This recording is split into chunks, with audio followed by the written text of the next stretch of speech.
আপনি কি জানেন আমাদের জীবনের সবচেয়ে আনহেলদি বা ক্ষতিকর জিনিস কোনটি? অলসতা। হ্যাঁ, অলসতা আপনাদের ভাগ্যকে আপনাদের হাতে আসতে দেয় না। এবং আপনি আপনার ভাগ্যকে কখনোই পরিবর্তন করতে পারবেন না, যদি আপনি কাজ করতে ভয় পান। এবং কাজ যে কতটুকু গুরুত্বপূর্ণ, আপনি যদি এটার ভ্যালু যদি না বুঝেন। ভগবান শ্রীকৃষ্ণ ভগবদ্গীতা ৩য় অধ্যায় শ্লোক ৮ এ বলেছেন, নিয়তম কুরু কর্মত্বম কর্মজাহ্যুর্য কর্মণঃ শারীরয়াত্রাপি চ তেনঃ প্রসেদিত কর্মণঃ। শ্রীকৃষ্ণ বলেন, যদি শরীরের যত্ন না নেওয়া হয়, আপনি যদি খাওয়া দাওয়া ঘুম ঠিক না করেন, শরীরকে পরিষ্কার পরিচ্ছন্ন না রাখেন, আপনার শরীর আপনাকে সঙ্গ দিবে না, আপনি অসুস্থ হয়ে যাবেন।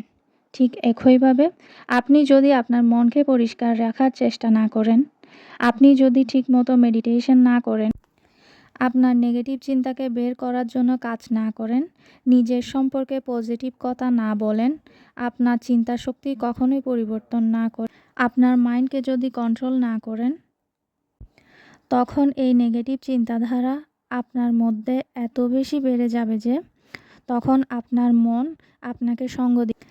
আপনার মনে অনেক শক্তি আছে, যেটাকে কাজে লাগিয়ে আপনি অনেক কিছু করতে পারেন। তখন দেখা যাবে আপনার মন আপনার শত্রু হয়ে গিয়েছে। এই জন্য আমাদের সবার উচিত নিজের উপর কাজ করা।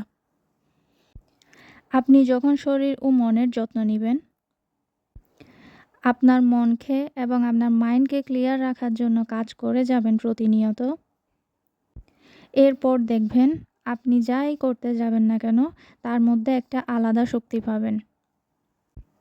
আপনার মধ্যে একটা ডিভাইন এনার্জি ইনক্রিজ হবে, যার মাধ্যমে আপনি সঠিক সময়ে সঠিক কাজ করতে পারবেন, সঠিক ডিসিশন নিতে পারবেন।